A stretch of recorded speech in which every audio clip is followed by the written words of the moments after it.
ठीक है। चलो, आज क्या स्टार्ट करना है? क्या क्या समझ गए? ऑडिट का बेसिक समझ गए कि ऑडिट क्या होता है ना? क्यों होता है, किस चीज का ऑडिट होता है? बैलेंस शीट, पीएनएल वगैरह का होता है ना? अब अपन बात कर रहे हैं मिस स्टेटमेंट्स की। देखो, ऑडिटर जब आकर के चेक करता है तो वो वही फाइनेंशियल स्टेटमेंट मिसलीडिंग नहीं होनी चाहिए, वो चेक करता है। तो वो बेसिकली क्या चेक करता है कि अमाउंट्स गलत तो नहीं दिख रहे। ठीक है ना? तो अगर गलत दिख रहे हैं या नहीं दिख रहे हैं, इस चीज को क्या बोला जाता है? Miss statement. गलत दिख रहे हैं या नहीं दिख रहे हैं, इसको क्या बोलते हैं? Miss statement. ठीक है। तो अगर गलत दिख रहे हैं, अपन अभी जनरलाइज करते हैं कि गलत दिख रहे हैं। तो गलत दिख रहे हैं तो क्यों? या तो जानबूझ के किसी ने किया है, और या तो धोखे से हुआ। यानी दो मेन चीजें हैं। क्या क्या? फ्रॉड और एरर। फ्रॉड है इंटेंशनल एक्ट्स। क्यों करते हैं लोग इंटेंशनल एक्ट्स? कोई क्यों जानबूझ के अकाउंट्स बिगाड़ेगा? है ना? वही अकाउंट्स का मैनिपुलेशन का पर्पस होता है कि भाई, आप चाहते हो कि उसको हम गलत दिखा करके क्या कर लें? टैक्स बचा लें या अपने शेयर प्राइसेस बढ़वा लें। What ever be the motive. तो इसलिए ऑडिटर को इस बात का भी ध्यान रखना पड़ता है कि कितना मोटिवेटेड होगा कोई बंदा गड़बड़ करने के लिए। एक पूरा टॉपिक है आपका रिस्क असेसमेंट का। ठीक है ना? तो फ्रॉड जो है वो इंटेंशनल एक्ट है, डिजाइन टू डिसीव यूजर्स। ठीक है ना? और एरर अनइंटेंशनल मिस स्टेटमेंट है। ऑडिटर का रोल क्या है? वही जो कल पढ़ा था अपन ने, रीजनेबल अश्योरेंस लेना। Both fraudulent and erroneous miss statement do not exist at material level. मतलब मटीरियल मिस स्टेटमेंट नहीं चाहिए। आ रहा है समझ? बेसिकली बड़ी मिस्टेक नहीं होनी चाहिए। ले रही है? तो नॉर्मली ऑडिटर देखता है कि कोई भी मिस स्टेटमेंट वगैरह है, उसका पूरे फाइनेंशियल स्टेटमेंट्स पर क्या इफेक्ट पड़ रहा है। ये इसलिए जरूरी है क्योंकि देखो, मैं किसी इंडिविजुअल लेजर पर कमेंट करने नहीं आया हूँ, मैं पूरे फाइनेंशियल स्टेटमेंट्स पे कमेंट करने आया हूँ। गलती बड़ी हो सकती है, छोटी हो सकती है। और अगर इंडिविजुअल लेजर के पॉइंट में बड़ी गलती भी है, तो ओवरऑल फाइनेंशियल स्टेटमेंट को उसका कितना इफेक्ट आ रहा है, ये मुझे बताना पड़ता है। एज एन ऑडिटर मेरी जिम्मेदारी है शेयर होल्डर्स और स्टेक होल्डर्स के टुवर्ड्स कि मैं अकाउंट्स में हो रही सारी गड़बड़ियां या जो भी कुछ है वो मैं बता पाऊँ लोगों को। तो मैं अपनी एक रिपोर्ट बनाऊंगा पूरा ऑडिट करने के बाद।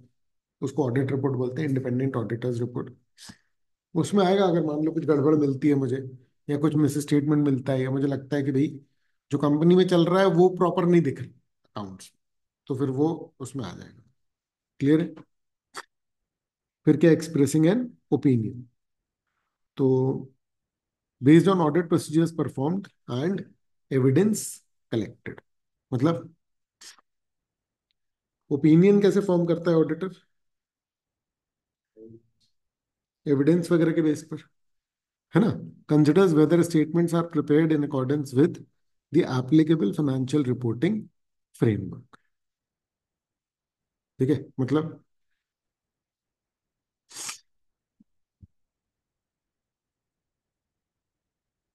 क्या बोल रहे हैं? ऑडिटर अपना ओपिनियन एक्सप्रेस करता है। ये क्या पढ़ रहे हैं अपन लोग? ऑडिट के ऑब्जेक्टिव्स क्या होते हैं? समझ में आ रहा है? तो ऑडिटर क्या करता है? एक तो रीजनेबल एश्योरेंस ऑब्टेन करता है ना? और अपना ओपिनियन एक्सप्रेस करता है। ऑडिटर रिपोर्ट में लिखता है कि मेरे ओपिनियन में ये ट्रू एंड फेयर है या नहीं। मेरे ओपिनियन में financial statements true and fair view दिखा रहे हैं या नहीं। फाइनेंशियल स्टेटमेंट्स में ना, जैसे पीएनएल बैलेंस शीट ये तो आता ही है। नोट्स टू अकाउंट्स आते हैं। एक्चुअली में जो भी अकाउंट्स बनाए ना, तो उसमें असेट किस बेस पे वैल्यूएशन का तुम्हारा प्रिंसिपल क्या है, रेवेन्यू किस तरीके से तुमने आइडेंटिफाई किया है। तो नोट्स टू अकाउंट्स भी होते हैं बहुत सारे। कभी किसी कंपनी की एनुअल रिपोर्ट देखी है क्या? नहीं देखी ना? देखो,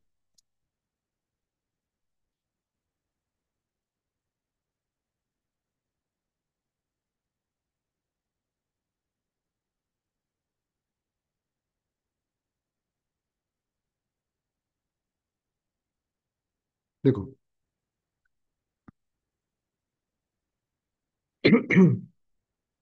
ये जो है, ये एक एनुअल रिपोर्ट है टाटा स्टील की। ठीक है ना?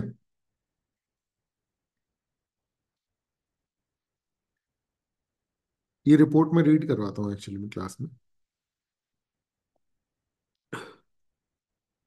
ये है ऑडिटर की रिपोर्ट। आ रहा है समझ में? ये पूरी रिपोर्ट है जिसमें कि वो बोलता है कि हाँ मैंने ये चेक किया है, और मेरे ओपिनियन में financial statement true and fair view है, कंपनीज एक्ट का फॉलो किया है। मेरा ओपिनियन मैं किस बेस पे बना रहा हूँ वो बता रहा हूँ। ठीक है? कुछ बातों का मैं शेयर होल्डर्स का ध्यान खींच रहा हूँ, कुछ बातों पर एम्फेसिस ऑफ मैटर है। और ऑडिट करने के दौरान मेन मेन बातें जो मेरे सामने आई वो होते हैं की ऑडिट मैटर्स। ये की ऑडिट मैटर्स, और कैसे मैंने ऑडिट के दौरान उनको एड्रेस किया। दूसरी, और कंपनीज एक्ट में भी कुछ कुछ इंफॉर्मेशन है, मेरी रिस्पॉन्सिबिलिटीज क्या क्या थी, मैनेजमेंट की क्या क्या रिस्पॉन्सिबिलिटीज थी। ये पूरी एक रिपोर्ट चल रही है, ऑडिट रिपोर्ट। और फिर फाइनली, है ना, बहुत सारी चीजें अपन लोग पढ़ेंगे अभी इन सबको। ऑडिटर जो है वो उस पर साइन करता है। ये प्राइस वाटर हाउस का है, ये एक्चुअली में बिग फोर कहलाती है। चार बड़ी फर्म्स है पूरे वर्ल्ड लेवल पर, इनमें से एक है प्राइस वाटर हाउस। डेलॉइट है, केपीएमजी है, और ईवाई, अर्नस्ट एंड यंग। ठीक है ना? तो इस तरीके से जो भी इसी चार्टर्ड अकाउंटेंट होता है उसको अपना मेंबरशिप नंबर, यूडिन, और फर्म का रजिस्ट्रेशन नंबर, प्लेस, डेट, ये सब लिखनी पड़ती है। क्लियर है ना? अच्छा, ऑडिटर की रिपोर्ट के भी एनेक्सर्स होते हैं कुछ कुछ। ठीक है, ये सब बातें अपन लोग बाद में समझेंगे। ठीक है? और ये एडिशनल है, कारों की रिपोर्ट देनी पड़ती है कुछ कंपनीज को लेकर के। कंपनीज ऑडिटर्स रिपोर्ट ऑर्डर बोलते हैं उसको। ठीक है? अच्छा, अब इसके बाद ऑडिटर्स रिपोर्ट लगी होती है, फिर होते हैं कंपनी के फाइनेंशियल्स। ये कंपनी की बैलेंस शीट है। ये ध्यान से देखोगे तो ना, ये रुपीस करोड़ में है। तो ये उसके एसेट है, देखो। फिर प्रॉपर्टी प्लांट इक्विपमेंट कितना है? 84,000 करोड़। समझ में आ रही है बात? ठीक है ना? मतलब कितने हजार करोड़ का तो ईयर का डिप्रिसिएशन ही लग जाता होगा इसमें। ठीक है? है ना? देखो इसमें नवल टाटा और सबके साइन वाइन दिख रहे होंगे आपको। क्लियर है? ठीक है? फिर ये पीएनएल। अच्छा, ये जो पीएनएल है ये पूरा ब्रॉड में ओवरऑल बता रहा है, और फिर हर एक चीज की डिटेलिंग है। देखो इसमें नोट नंबर देख पा रहे हो आप? ये नोट नंबर और पेज नंबर, ये सिंस फुल एक लिस्टेड कंपनी की मैं बता रहा हूँ। तो आप समझो कि रेवेन्यू फ्रॉम ऑपरेशंस कितना है? 1.25 लाख करोड़, 1,29,000 करोड़ है। समझ में आ रहा है? तो ये इसमें क्या क्या शामिल है वो पूरा का पूरा F87 में शामिल होगा। ये नोट्स टू। समझ में आ रहा है? ठीक है? ये F23 है, तो ये पूरा। अच्छा, कैश फ्लो भी आता है इसमें। इस तरीके से बनते हैं ये पूरे फाइनेंशियल्स। क्लियर है ये? तो ये वो ऑडिट रिपोर्ट है जिसमें ऑडिटर अपना ओपिनियन देता है। क्लियर है ये? ठीक है? तो ऑडिटर जो है वो बेसिकली किस बारे में रिपोर्ट दे रहा है कि financial statement true and fair है या नहीं है। ठीक है? जो भी फाइंडिंग्स उसको पता लगती है वो बता देता है। और इससे फाइनेंशियल स्टेटमेंट्स की क्या बढ़ जाती है बेटा? क्रेडिबिलिटी बढ़ जाती है ना? ठीक है? An overview of objectives of audit, तो ये आप मॉड्यूल में देखोगे ना तो शॉर्ट में आपके ये चेक बॉक्सेस और ये सब दिए हुए हैं। ये बहुत इंपॉर्टेंट है रिवीजन वगैरह के पॉइंट ऑफ से। ये मेन बातें हैं जो आपको ध्यान में रखनी। क्लियर है ना? कि रीजनेबल अश्योरेंस लो, और रीजनेबल अश्योरेंस से आपको जब भरोसा जाएगा कि अकाउंट्स ठीक है, तो आप एक रिपोर्ट में लिखो। वो रिपोर्ट आपकी एनुअल रिपोर्ट में इंक्लूड होकर के सारे शेयर होल्डर्स के पास जाएगी। है कि नहीं? है ना? और फिर हम फाइनेंशियल स्टेटमेंट पे रिपोर्ट दे देंगे। फिर अच्छा, रिपोर्टिंग किस पर है? फाइनेंशियल स्टेटमेंट पर, मतलब बैलेंस शीट, पीएनएल इस पर है। और रिपोर्टिंग है किस बेसिस पर? ऑडिट फाइंडिंग्स की बेसिस पर, जो भी फाइंडिंग्स मुझे पता चली रिपोर्ट को कम्युनिकेट करना एज पर स्टैंडर्ड। कि मतलब उसमें इंक्लूड होकर के जाएगी एनुअल रिपोर्ट में। उसकी सीक्वेंसिंग क्या होगी, पहले आएगी कि बाद में, इस तरीके से। ठीक है? अच्छा, अब स्कोप। स्कोप का मतलब क्या है? भाई एक चार्टर्ड अकाउंटेंट ऑडिट करने जाएगा, है ना? तो क्या चेक कर रहे हैं? मान लो कि कोई कंपनी है, फूड वाली कंपनी है, उसके फूड में कुछ गड़बड़ है। समझ में आ रहा है? कोई फर्नीचर कंपनी का मैं ऑडिट कर रहा हूँ, वो घटिया क्वालिटी का फर्नीचर बना रहा है, ठीक है, क्या ये मेरे दायरे में आ रहा है? वो पॉल्यूशन बहुत ज्यादा फैला रहा है, क्या ये मेरे दायरे में आ रहा है? समझ में आ रहा है? वो एम्प्लॉयज को ढंग से ट्रीट नहीं कर रहा, तो मैं क्या देख रहा हूँ, मेरे दायरे में क्या आ रहा है, तो मेरा स्कोप क्या है, मेरी बाउंड्रीज क्या है। भाई देखो, अगर मान लो कि हमने 1 लाख का खर्चा किया, दिखाया 2 लाख, ये मेरे दायरे में है। समझ में आ रही है बात? क्लियर है? कि 3 लाख का खर्चा किया और 5 लाख दिखा दिया, या 3 लाख का खर्चा किया वो दिख ही नहीं रहा, या तो फिर 5 लाख के रिपेयर्स करवाए और उसको फिक्स एसेट में डाल दिया, ये सब मेरे दायरे की बात है। क्लियर है? तो क्या मेरे दायरे में आएगा, क्या मेरे दायरे में नहीं आएगा, ये कैसे तय होगा? मेरा स्कोप तय कैसे होता है? तो एक चार्टर्ड अकाउंटेंट जब एक कंपनी का ऑडिट करने जाएगा तो क्या चेक करेगा, क्या चेक नहीं करेगा, इसके इसके दायरे फिक्स होते हैं बेटा। एक तो आईसीआई तय करता है स्टैंडर्ड्स बना करके। तो स्टैंडर्ड्स बना दिया आईसीआई ने कि भैया देखो, ऑडिट करने जाओगे मिनिमम इतनी चीजें जरूर देख लेना। याद रखो, ज्यादा चेकिंग पे प्रॉब्लम नहीं है, ज्यादा चेकिंग में टाइम वेस्ट होता है, लेकिन कम चेकिंग अगर की तो पता चला कि अच्छे से ऑडिट ही नहीं हुआ, तो कोई मतलब ही नहीं निकला ना। आ रहा है समझ में? इसलिए ये ज्यादा कंसिडर किया जाता है। कंपनीज एक्ट में बहुत सारी बातें बोली हुई है, किसके लिए? ऑडिटर के लिए, कि भैया तुमको इन सब बातों का ध्यान रखना पड़ेगा, है कि नहीं? तो ये इन सब से मेरा क्या तय होता है? मेरी बाउंड्रीज तय होती है। क्लियर है? इसके अलावा एक चीज और है, वो है कि भाई जो सिस्टम है वो पता कैसे है? जिस भी कंपनी को ऑडिट कराना रहता है ना, वो खुद चुनते हैं। किसको? सीए को। आ रहा है समझ में? खुद चुनते हैं, और उसके बाद फिर उसके साथ एक पूरा अग्रीमेंट होता है, letter of engagement, engagement letter बोलते हैं उसको। उसमें तय होता है कि भाई क्या करेंगे, क्या नहीं करेंगे, ऐसा। ठीक है ना? तो scope refers to the range और reach of the auditor's work. ठीक है? स्कोप किसको कहते हैं? ऑडिटर के वर्क की जो रेंज है, ऑब्वियसली, है ना? मकसद क्या है कि भाई कॉन्फिडेंस बढ़ा ले, मतलब ऑडिटर जो चेक करेगा उसके बाद फिर उन अकाउंट्स पर यूजर का कॉन्फिडेंस बढ़ जाए।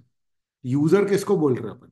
जो भी फाइनेंशियल स्टेटमेंट्स को यूज करेगा, जैसे इन्वेस्टर हो गया, गवर्नमेंट हो गई, एम्प्लॉयज हो गए, कस्टमर हो गए, सब यूज करते हैं। क्लियर है ना? और तो ऑडिटर जो है वो अपना ओपिनियन दे देगा। ठीक है? ऑडिटर ये देखेगा कि भैया कंपनीज पर, जिस पर भी जो भी फ्रेमवर्क लग रहा है, जैसे कंपनीज एक्ट में schedule 13, schedule 3, sorry, accounting standard लग रहे हैं आप पर, इंड एस लग रहे हैं, वो सब आपने निभाए हैं कि नहीं, ये ऑडिटर के स्कोप में आ रहा है। देखो, जो चीज ऑडिटर के स्कोप में आएगी वो उसको चेक करेगा, मतलब उसमें गड़बड़ियां नहीं होनी चाहिए, है ना? Must be acceptable given the nature of entity. जो भी आपके ऊपर कानून लागू होता है, अब जैसे आपको पता है कि बैंकिंग के लिए अलग से फॉर्मेट है, इंश्योरेंस कंपनी की अलग से फाइनेंशियल स्टेटमेंट का फॉर्मेट है, और शेड्यूल अलग अलग उसी के लिए है। उसके एक्ट में ही अलग से डिफाइंड है। ठीक है ना? उसके लिए अलग से एक्ट भी बने हैं, रेगुलेशंस भी बनी हुई है। पॉइंट ये है कि वही उसका एप्लीकेबल एफआरएफ। एफआरएफ मतलब फाइनेंशियल रिपोर्टिंग फ्रेमवर्क। हर कंपनी के लिए क्या है?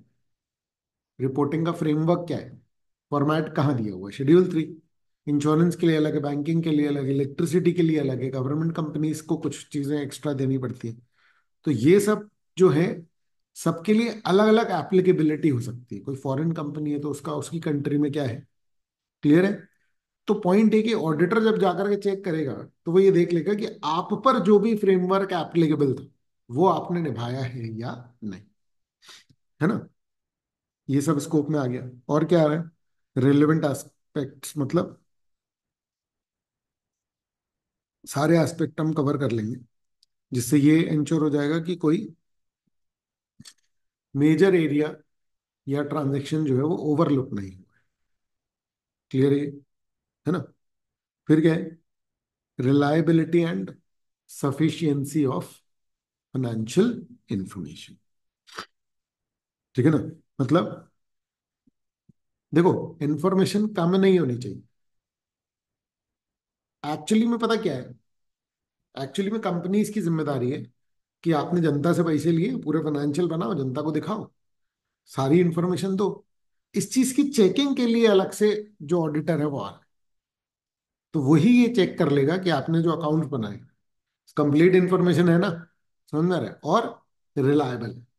रिलायबल है मतलब पता चला एस्टिमेट के बेसिस पे लिख दिए तो आ रहा है समझ।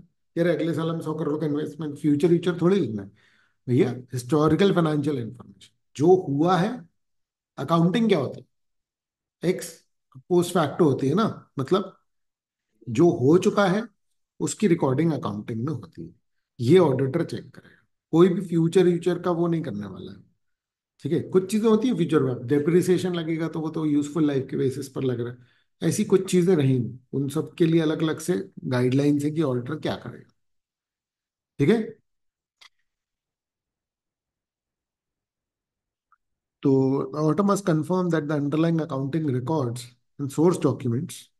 सोर्स डॉक्यूमेंट क्या होता है, जो बेसिक सबूत होता है ना किसी भी ट्रांजेक्शन का।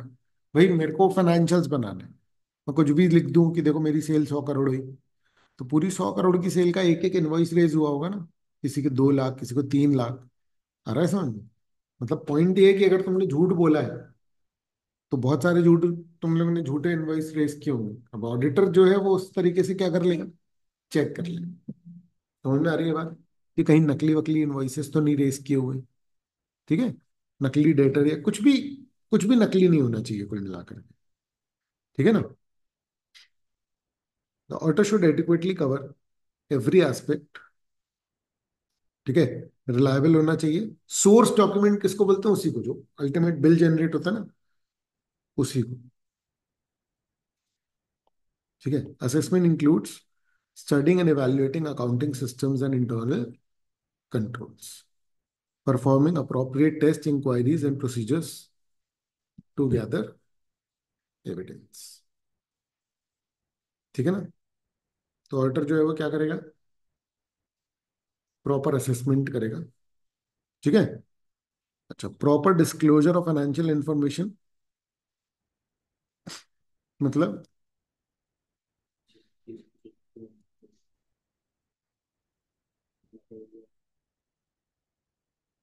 the auditor checks whether relevant information is properly disclosed in the financial statement, including compliance with statutory requirements.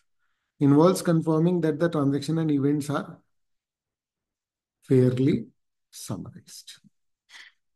ठीक है ना।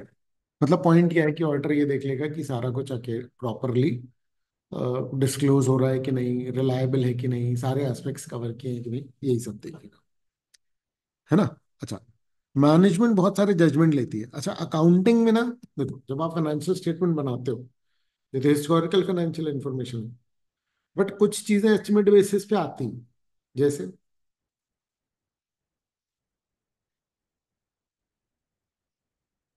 प्रोविजन फॉर डाउटफुल डेट्स, समझ में आ रहा है, डिप्रिसिएशन में असेट की लाइफ। तो ऐसी बहुत सारी चीजें हैं जिनका प्रॉफिट पे इफेक्ट आता है। और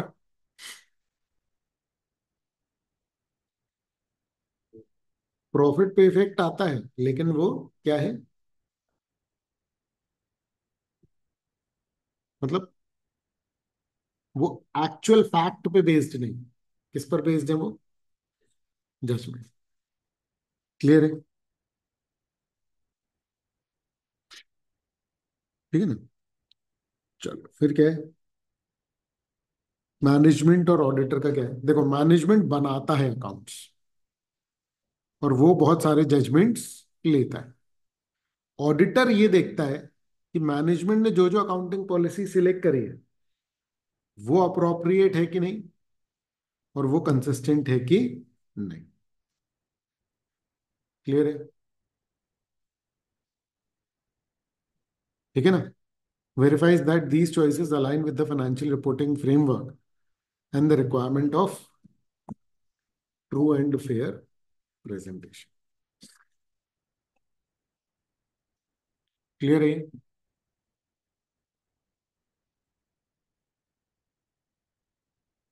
चलो, हिस्टोरिकल फाइनेंशियल इंफॉर्मेशन।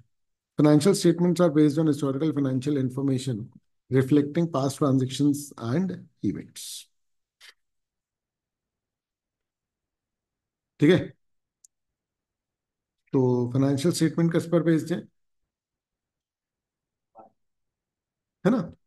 ऑडिट पे क्या इस पे इम्पैक्ट पड़ता है, audit procedures focus on evidence.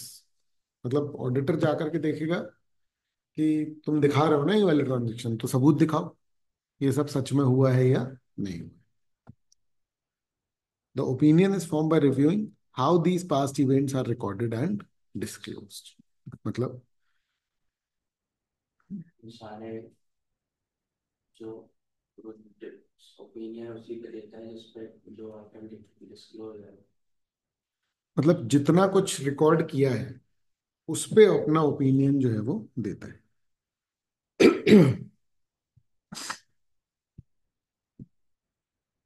ठीक है। फिर क्या है, स्कोप।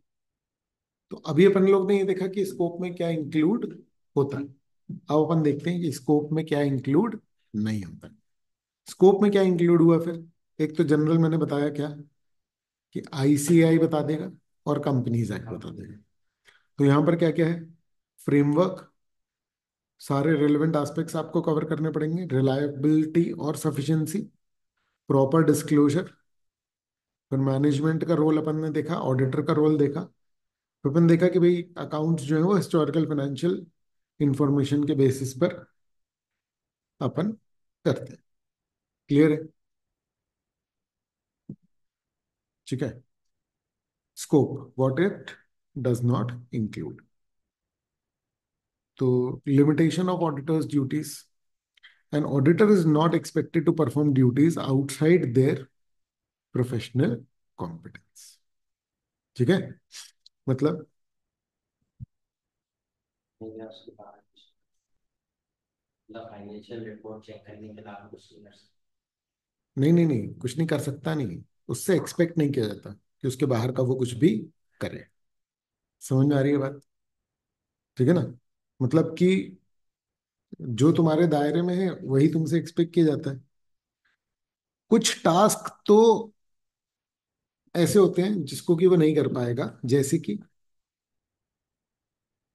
अब जैसे मान लो कई बार क्या है, मैं डायमंड फैक्ट्री गया, ठीक है ना, अब वो कह रहे हैं हमारी इन्वेंट्री में 500 करोड़ के हीरे। समझ ना रहा, तो मुझे क्या पता, मैं जौहरी थोड़ी ना हूँ। अरे समझ में। तो वहां फिर हो सकता है कि मुझे इन्वेंट्री वैल्यूएशन के लिए किसी एक्सपर्ट की जरूरत पड़े। आ रहा है समझ में। क्योंकि आप जो भी कुछ करोगे, अब इसमें एक पर्टिकुलर एक और चीज होती है। अकाउंटिंग अगर तुमने की है तो एक होता है ग्राचुटी वगैरह का प्रोविजन। अब ग्राचुटी वगैरह का जो प्रोविजन है ना, वो भी ना बहुत मुश्किल होता है। समझ में आ रहा है, तो उसको उसके लिए ना एक्चुअली लगता है। तो ऑडिटर जो है वो उसका काम नहीं कर पाता। अच्छा, कई बार जैसे इन्वेंट्री है, तो इन्वेंट्री को किस पे वैल्यू करते हैं, कॉस्ट और NRV which ever is lower. अब एनआरवी मतलब कि कितने में बिकेगी ये देखना पड़ेगा। क्लियर है। ठीक है ना। तो इसलिए क्या होता है ना कि कुछ चीजों की एक्सपर्टाइज जो है वो अपने ये फाइनेंशियल ऑडिटर के पास होती नहीं। क्लियर है। तो कौन से ऐसे एरिया हैं जो ऑडिटर के कॉम्पिटेंस के बाहर है। फिजिकल कंडीशन ऑफ असेट, कई बार क्या होता है कि भाई कोई सोफिस्टिकेटेड मशीनरी है, उसकी फिजिकल कंडीशन को असेस करने के लिए हमको इंजीनियर्स या टेक्निकल एक्सपर्ट्स लगेंगे, तो फिर हम वैल्यूएशन नहीं कर पाएंगे। ध्यान से समझना, ऑडिटर जो है वो अकाउंटिंग का एक्सपर्ट होता है, लेकिन वैल्यूएशन एक अलग फील्ड है। तो auditor is not valuation expert. हो सकता है पर जरूरी नहीं। क्लियर है। उसके अलग कोर्स होते हैं। ठीक है। मतलब इंस्टीट्यूट ही उसमें वो करवाता है स्पेशलाइजेशन वगैरह, अपना institute of chartered accountants of India. फिर क्या है, स्ट्रक्चरल सूटेबिलिटी ऑफ बिल्डिंग। मतलब भाई कोई बिल्डिंग है, कितने दिन चलेगी, नहीं बता पाएगा ऑडिटर, है ना। This requires expertise from qualified engineers और आर्किटेक्ट्स। फिर ऑथेंटिकेशन ऑफ डॉक्यूमेंट्स। तो ये नहीं देख पाएगा वो कि डॉक्यूमेंट्स कितने जेन्युइन है। मतलब आप मान लो जाली वाली सिग्नेचर है, तो फिर ऑडिटर को कैसे पता लगेगा। यानी कुछ चीजें जो है ना, वो किस में आ जाती हैं, वो ऑडिटर के दायरे के बाहर चली जाती हैं, कि भैया उसकी एबिलिटी में ये चीजें नहीं आती। ये क्लियर है ना। अच्छा, ये चीजें ना ऑडिट की लिमिटेशंस बन जाती है, क्योंकि इन चीजों के कारण अकाउंट गड़बड़ हो सकते हैं। समझ में आ रहा है। पर इतना सबको पता है, इसलिए इन चीजों को लेकर के ऑडिटर को भी फोर्स नहीं किया जाता है। समझ में आ रही है बात। तो आप समझो कि ऑडिट में क्या होता है क्या नहीं होता है, इससे आपको ये समझ में आएगा कि किन चीजों की जिम्मेदारी ऑडिटर पर आएगी और किन चीजों में वो बच करके निकल जाए। देखो, गड़बड़ करता है मैनेजमेंट, और बात किस पर आ सकती है। अरे समझ, ऑडिटर को क्या बोला जाएगा, अरे तुमने चेक नहीं किया। समझ में आ रही है बात। तो फिर वहां सब्जेक्टिव हो जाएगी ना बात। क्यों बोलेगा, अरे भाई ये थोड़ी मेरा काम है। तो यही तो अपन लोग तय करेंगे ना अभी पढ़ के, कि क्या तुम्हारा काम है, क्या तुम्हारा काम नहीं।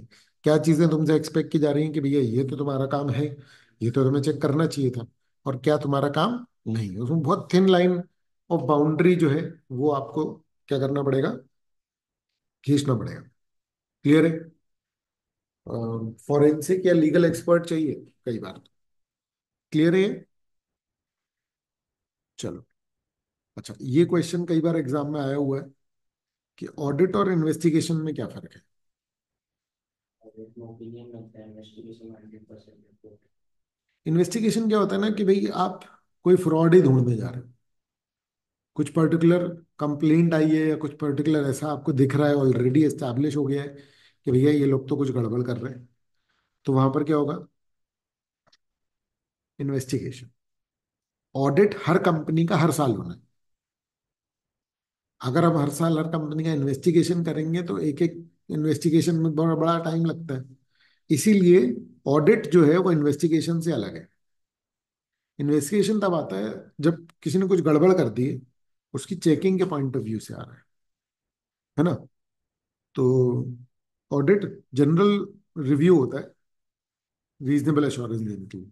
इन्वेस्टिगेशन क्या होता है, डिटेल्ड क्रिटिकल एग्जामिनेशन, और बहुत ही पर्टिकुलर पर्पस के लिए होता है, स्पेशल पर्पस के लिए होता है। जैसे कि आपको फ्रॉड फ्रॉड सस्पेक्ट किया जा रहा है, किसी कंपनी ने कुछ फ्रॉड किया है, तो ऑब्वियस ही बात है उसका हो सकता है कि इन्वेस्टिगेशन ऑर्डर हो। बट ऑडिट में आप पहले से कुछ फ्रॉड वगैरह सोच करके नहीं जा रहे हो।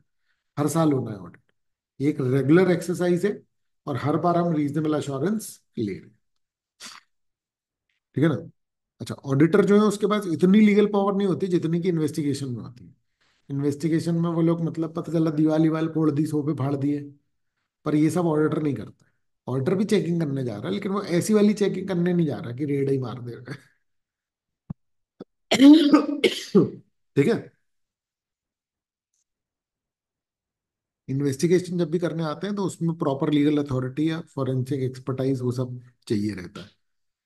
उसका पर्पस ही अलग होता है एक्चुअली। उसका पर्पस होता है कुछ गड़बड़ हुई है, उसका पता लगाने हम आए हैं। तो हो सकता है वो बाकी सब चीजें छोड़कर किसी एक चीज पर ही फोकस करें। ऑडिटर को तो पूरे फाइनेंशियल स्टेटमेंट्स देखने, एक से देखने। आ रहा है समझ में, कुछ चीजों पर थोड़ा ज्यादा फोकस करना जहाँ गलती हो सकती है। तो ये देखो, ये क्या है कि स्कोप में क्या क्या इंक्लूड होगा। समझ में आ रहा है। फिर reliability, sufficiency, proper disclosure of financial information, expression of opinion. Scope में से अलग क्या क्या किया अपन ने, बनाना, अकाउंट्स बनाना मैनेजमेंट की जिम्मेदारी है। और जो जो एरिया ऑडिटर के एरिया से बाहर है उसकी जिम्मेदारी नहीं है। जिसके लिए एक्सपर्ट लगते हैं, ऑथेंटिकेशन ऑफ डॉक्यूमेंट, ये सब ऑडिटर की जिम्मेदारी नहीं है। और इन्वेस्टिगेशन ऑफ सस्पेक्टेड फ्रॉड या रॉन्ग डूइंग, ये ऑडिटर के दायरे से बाहर है। आ रहा है ये समझ में। ठीक है। चलो, तो इसके एक बार एमसीक्यूज कर लेते हैं। क्या है, what is the primary objective of audit as per SA 200, बताओ।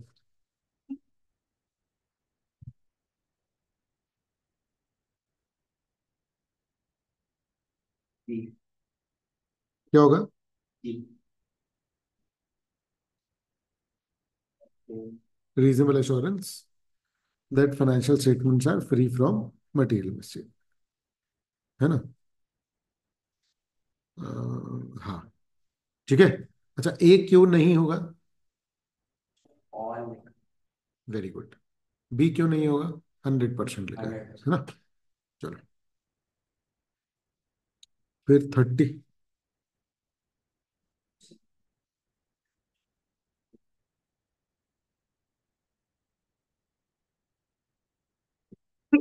हम्म,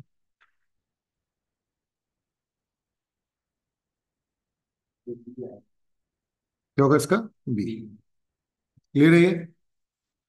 फिर 31।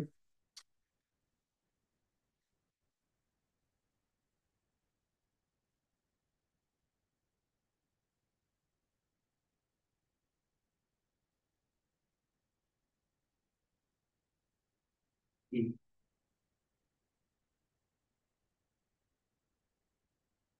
ठीक है, 32।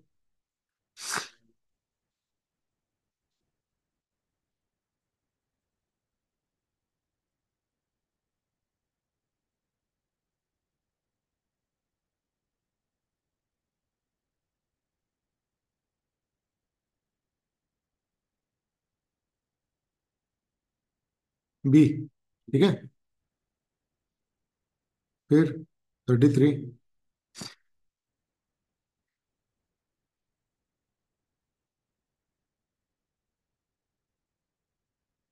बी।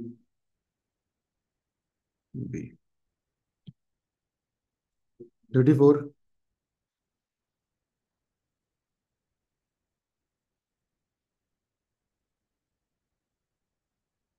बी।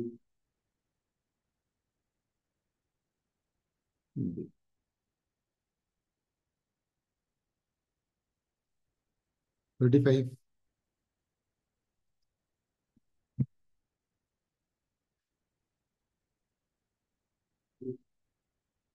क्या होगा?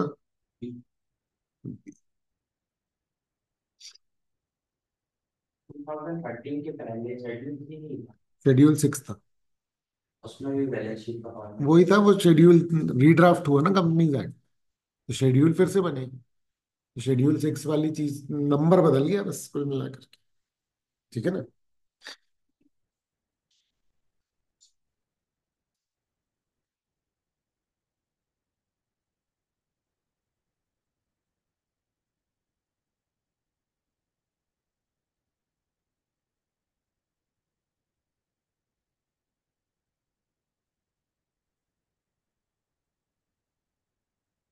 ए।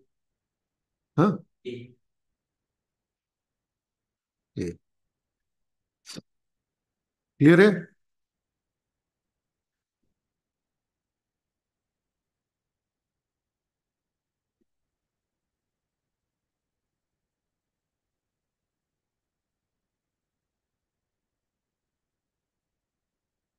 इसका होगा बी। ठीक है, फिर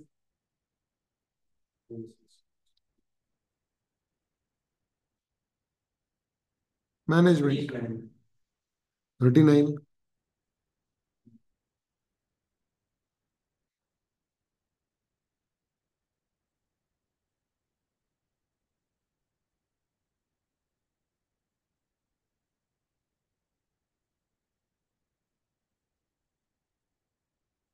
बी। 39 का कैसे वेरीफाई करोगे? Financial service. हैं? या फिर ए। सारी कंपनी सेम फाइनेंशियल फिगर देंगी, मतलब कैसे? ये तो सारी कंपनी सेम थोड़ी देंगी। ए है। ठीक है ना? ये होगा। ठीक है, हिस्टोरिकल फाइनेंशियल इंफॉर्मेशन मतलब। और ए। ठीक है, 41।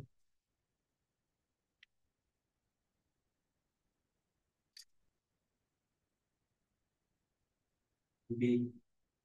बी। ठीक है, 42।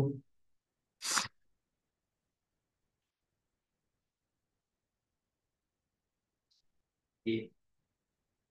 ए, क्योंकि उसके इंजीनियरिंग एक्सपर्ट नहीं होते। 43।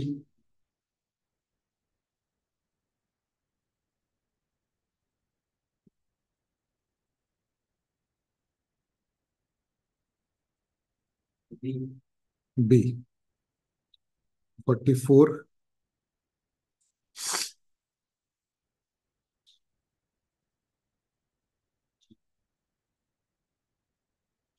ए।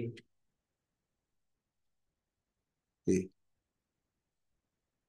ठीक है।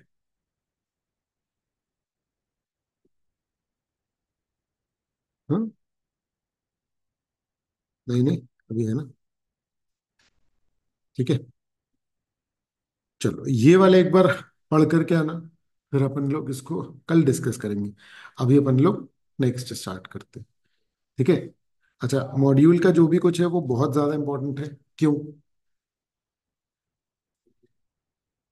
क्योंकि एग्जाम में उसी से बनता है, मतलब चलो एक काम करते हैं, कर लेते हैं डिस्कस। ठीक है, चलो पढ़ो, उसको रीड करो। नहीं नहीं, अपने लिए रीड करो। अपने लिए रीड करो, अपने समझने के लिए।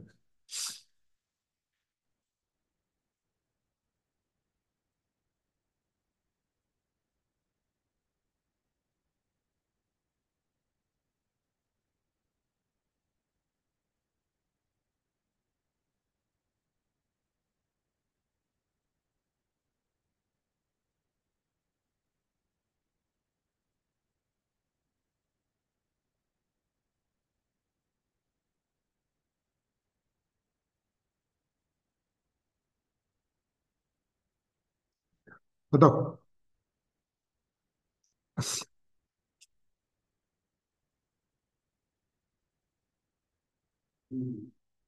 काम किया नहीं। अरे भैया, उसने पूछा है कि क्या लालजी भाई की थिंकिंग करेक्ट है? क्या लग रहा है तुमको, उसकी थिंकिंग करेक्ट है कि नहीं? है? क्वेश्चन।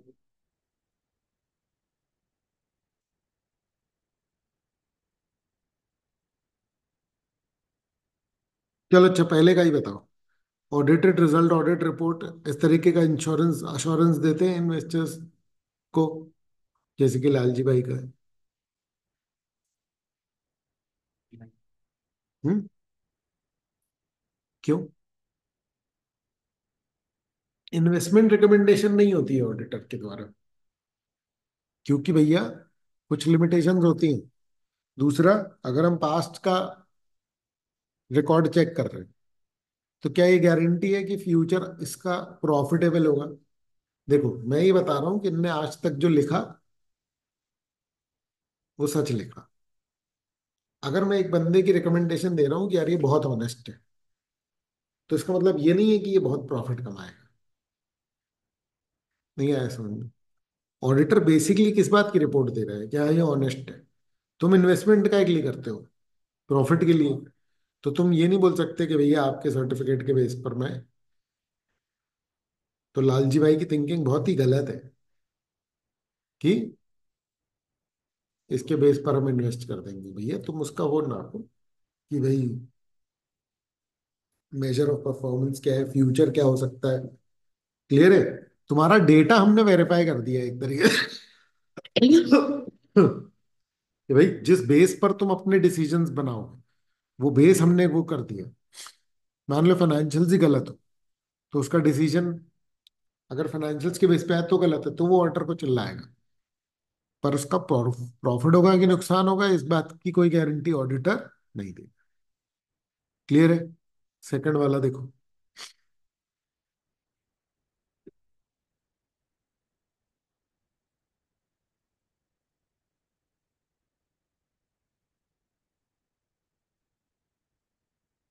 गुड डीड्स है। इसने क्या किया? वेस्ट वगैरह डंप करने का बिजनेस है, रिसाइकलिंग ऑफ वेस्ट का है ना। तो वो सिटी को क्लीन करने में हेल्प करते हैं। ठीक है, अब ऑडिट के दौरान क्या हुआ? ऑर्डर को ये पता चला, कंपनी को नोटिस मिला है ग्रीन ट्राइब्यूनल्स कि एनवायरमेंटल रेगुलेशन जो है वो फॉलो नहीं कर रहे, ठीक है ना। और एनजीटी ने इस पर लगाई है पेनल्टी। कंपनी को अभी नोटिस रिप्लाई देना है। ऑर्डर बोल रहा है कि भैया ये तुमने नोट्स जो अकाउंट्स में नहीं दिखाया है। तो कंपनी वाले कह रहे हैं कि भैया ये तुम्हारे स्कोप में थोड़ी आता है। भाई एनवायरमेंटल रेगुलेशन आपके स्कोप में नहीं आती है, आपके स्कोप में फाइनेंशियल आता है, तो आप उसको देखो बस। बताओ, है कि नहीं ऑर्डर के स्कोप में? क्वेश्चन समझ में आया कि नहीं आया? बताओ।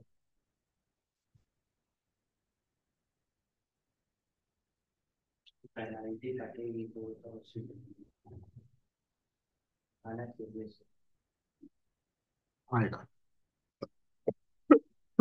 देखो, दो चीजें। कंपनी बंद हो सकती है, गोइंग कंसर्न उसका मैटर होता है। दूसरा, दूसरा पेनल्टी कटेगी तो उसका फाइनेंशियल वाला है। तो भैया वो फाइनेंशियल के नोट्स में डिस्क्लोज करने बोल रहा है। Notes are the part of financial statement, so it is well within the scope. Third वाला देखो।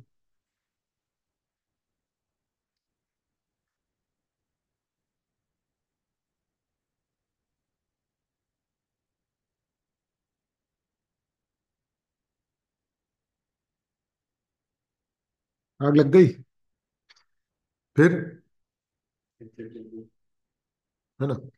इंश्योरेंस। अच्छा, इंश्योर्ड था। इंश्योर सर्वेयर को तो लॉस के लिए किया। रीजनल ऑफिस ने सीए भी अपॉइंट किया for verification of books of account, financial records and circumstances surrounding the loss. ठीक है। उसको बोला कि रिपोर्ट दे दो। तो what would the report by CA in the nature of audit report? बताओ, क्या ये रिपोर्ट ऑडिट रिपोर्ट के जैसी है? हाँ। बिल्कुल भी नहीं। ये इन्वेस्टिगेशन। ऑडिट रेगुलर होता है, जो हर साल होता है। ये आग लगने पे स्पेशली सीए को अपॉइंट किया गया है कि भैया आग लगने के कारण अकाउंट्स में चेक कर लो। तो वो बेसिकली उन अकाउंट्स उन को ही चेक करेगा जिसमें क्या होगा। ये एसेट्स। ठीक है ना। मतलब वो पूरे फाइनेंशियल्स पे कोई अपनी रिपोर्ट देने वाला नहीं। तो ये क्या हो गया? क्लियर है ये? ठीक है। अब इनहेरेंट लिमिटेशंस ऑफ ऑडिट। ठीक है। इनहेरेंट लिमिटेशंस ऑफ ऑडिट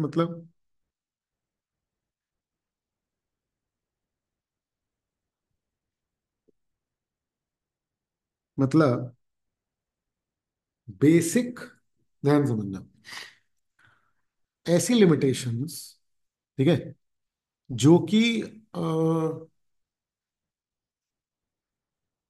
दूर नहीं कर सकते। मतलब आ रहा है समझ में? ऑडिट होगा तो ये समस्याएं या ये कमियां ऑडिट की हैं, आप ऑडिट करवा लो भले ही, पर फिर भी ये बातें रह जाएंगी। इनहेरेंट मतलब क्या होता है? इनहेरेंट मतलब होता है, जैसे किसी की हाइट लंबी नहीं है, तो ये कैसी प्रॉब्लम है? उसकी एबिलिटी की प्रॉब्लम है कि वो मेहनत नहीं कर रहा? ऐसी प्रॉब्लम थोड़ी है। ये क्या प्रॉब्लम है? इनहेरेंट है। कुछ नहीं कर सकते। समझ में आ रही है बात? ठीक है ना। अब जैसे ऑडिट जो होता है वो सैंपल बेसिस पे होता है। अब सैंपल बेसिस पे होता है, तो क्या आप ऑडिट से कभी भी इस बात के लिए 100% श्योर हो सकते हो कि कोई गड़बड़ी नहीं होगी? नहीं। क्यों? Sample list. क्योंकि होता ही ऑडिट सैंपल बेसिस पे, ये उसकी बेसिक इनहेरेंट लिमिटेशन। आ रहा है इसमें? ऑडिटर जब जाता है तो वो ओपिनियन देने जाता है, वो कोई सर्टिफिकेशन देने नहीं जाता कि भैया 100% सब कुछ सही है। तो इनहेरेंट लिमिटेशंस जो है वो बिल्ड इन कंस्ट्रेंट्स है। और इसी कारण से ऑडिटर जो है एब्सोल्यूट एश्योरेंस कभी नहीं देता। कौन सा अश्योरेंस देता है बेटा वो? Reasoning. Reasonable. Auditor can only provide reasonable assurance. और वो भी देखो, वो ये नहीं बोल रहा मिस स्टेटमेंट्स नहीं है। क्या बोल रहा है ऑडिटर? मटेरियल मिस स्टेटमेंट्स नहीं है। और कौन सा मिस स्टेटमेंट? फ्रॉड या एरर जिस भी कारण से। क्लियर है? तो अब भाई, क्यों भाई, क्यों ऑडिट 100% पक्का नहीं हो सकता? सबसे पहला रीजन है, अकाउंटिंग में ही बहुत सारी चीजें एस्टिमेट बेसिस पर आती। आ रहा है समझ में? भाई फाइनेंशियल रिपोर्टिंग का अपना नेचर ऐसा है कि आप 100% बातें फैक्चुअल नहीं करते हो। अब प्रोविजन फॉर डाउटफुल डेट्स का क्या ही कर लेगा ऑडिटर, है ना? तो ऑब्वियस सी बात है, कुछ चीजें मैनेजमेंट जजमेंट पर बेस्ड होती हैं, और इस कारण से वो सब्जेक्टिव होती हैं। उन चीजों का ऑडिट नहीं हो सकता। उन चीजों का ऑडिट यही हो सकता है कि रीजनेबिलिटी देख ली जाए, बट एक्यूरेसी तो भूल जाओ आप। आ रहा है समझ में? ऑडिट मैं कर भी दूं तो भी उन चीजों के लिए श्योर नहीं हो सकता। ये बेसिक लिमिटेशन है, क्योंकि अकाउंटिंग ही ऐसे होती है। अकाउंट्स में ही कुछ चीजें एस्टिमेट बेसिस पर शामिल है। आप क्या हमसे एक्सपेक्ट कर रहे हो? हम इसका क्या सबूत देख लें? क्लियर है? वेल डिजाइंड इंटरनल कंट्रोल कुछ भी कर लो, लेकिन मिल के कर लिया फ्रॉड तो वो हो जाता है, वो ऑडिटर जो है वो उसके दायरे से बाहर चला जाता है। इतना घुस घुस के नहीं होता ऑडिट। क्लियर है? फिर अच्छा, ऑडिट प्रोसीजर वही मैंने जो बोला कि भैया हम तो सैम्पलिंग बेसिस पे करते हैं। अब सैम्पलिंग बेसिस पे करेंगे तो क्या होगा? There will always be chances कि भैया गलती हो। ऑडिटर, ऑडिट जो होता है ना, वो एक ऐसी व्यवस्था बनाई गई है, समझ में आ रहा है, कि अपेरेंटली जो अकाउंट्स हैं वो वही शो करेंगे जैसी कंपनी चल रही है। अगर बहुत ही प्लान करके किसी ने फ्रॉड किया तो ही वो कर पाएगा, और फिर ऑडिटर की जिम्मेदारी नहीं आएगी। बट इन जनरल कोई कंपनी गड़बड़ नहीं कर रही है, इस बात का एक रीजनेबल एश्योरेंस जो है वो ऑडिटर दे देता है। इनकम्प्लीट इंफॉर्मेशन, मैनेजमेंट ने कोई इंफॉर्मेशन दी नहीं तो कुछ नहीं कर सकता। कोई लीगल पावर या वो नहीं है ना, वो रिपोर्ट में लिखेगा, हाँ भैया हमको पूरी इंफॉर्मेशन नहीं मिली। क्लियर है? फिर क्या है? है ना, fraud can involve sophisticated and well organized schemes, making it harder to detect। मतलब प्लानिंग, प्लान। प्लान्ड फ्रॉड को ढूंढने के हिसाब से ऑडिट के प्रोसीजर्स नहीं होते हैं। ठीक है ना? किसी भी डॉक्यूमेंट की जेन्युइननेस जो है वो ऑडिटर नहीं देख सकता है। क्लियर है?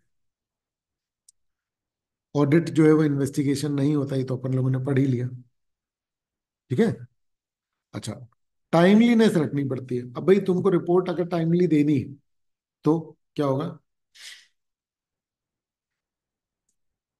कुछ कमी रह सकती है। समझ में आ रहा है? ऑडिट ऐसा नहीं होता कि आप इत्मीनान से जब सेटिस्फाई हो तब रिपोर्ट देना, ये नहीं होता है। आपको इतने टाइम के अंदर अंदर चेकिंग करके रिपोर्ट देनी है। एक्चुअली में क्या रहता है ना कि देखो, कंपनीज उसकी फाइलिंग वाइलिंग रहती है कंपनीज की। ठीक है ना? कि फाइनेंशियल साइन होने के 60 दिन के अंदर अंदर हो, जो जनरल मीटिंग के बाद होता है।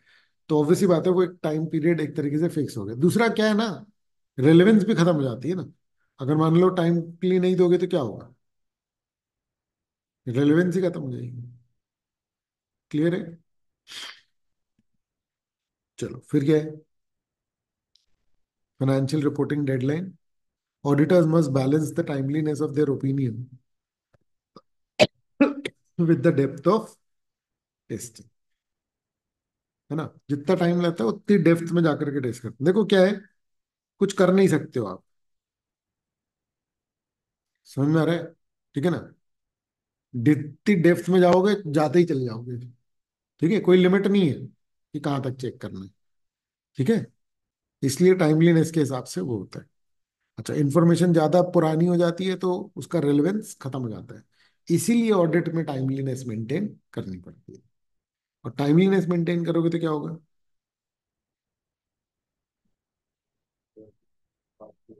प्रॉब्लम हो ही जाएगी। क्लियर है? चलो, फिर क्या है? फ्यूचर नहीं पता होने के कारण, बिजनेस रिस्क होने के कारण क्या होता है? हो सकता है कंपनी बंद हो जाए। तो फ्यूचर इवेंट्स की अनसर्टेनिटी है, इस कारण से ऑडिटर जो है वो क्या कमेंट नहीं कर सकता, क्या नहीं बता सकता कि फ्यूचर में कंपनी चलेगी या नहीं चलेगी। तो ऑडिट कभी भी इस बात का सबूत नहीं हो सकता कि फ्यूचर में एंटिटी चलेगी। Auditor can not predict and control. ये ना, एक चीज समझो, ये बहुत बार आया हुआ क्वेश्चन है एग्जाम। इसको रीड कर लेना प्रॉपर। आ रहा है समझ में? One of the most asked questions में से एक है ये। बोलो, क्लियर है? ठीक है? है ना? तो ऑडिटर का अश्योरेंस जो है वो रीजनेबल होता है। क्या नहीं होता? एब्सोल्यूट नहीं होता। ऑडिट रिस्क कभी भी जीरो नहीं हो सकता, ये बात हम लोग रिस्क असेसमेंट वाले चैप्टर में पढ़ेंगे। हाँ सर। ठीक है? 2 मिनट। ठीक है, ऊपर चले जाओ, ऊपर। Due to the above factor there is always some risk that the material statement remain undetected. ये इनहेरेंट लिमिटेशंस के कारण क्या हो सकता है? गलतियां कभी कभी हो सकती हैं, और ऑडिटर की जिम्मेदारी भी नहीं है। स्टैंडर्ड ऑडिट जो 200 है, वो बताता है कि भाई ऑडिटर से ये एक्सपेक्ट नहीं किया जाता है कि आप रिस्क ऑफ मटेरियल में स्टेटमेंट पूरा तरीके से आप रिड्यूस कर दो। आपसे एक्सपेक्ट किया जाता है सफिशिएंट अप्रोप्रिएट ऑडिट एविडेंस आप ले लेना। आपकी नजर में कोई भी ऐसी स्थिति नहीं बननी चाहिए जिसमें कि दिख रहा हो कि गड़बड़ है या ऐसा। क्लियर है? ठीक है, बाकी कल करते हैं। इतना रीड करके आना, इसके एमसीक्यूज भी करके आ जाना। ठीक है? है ना?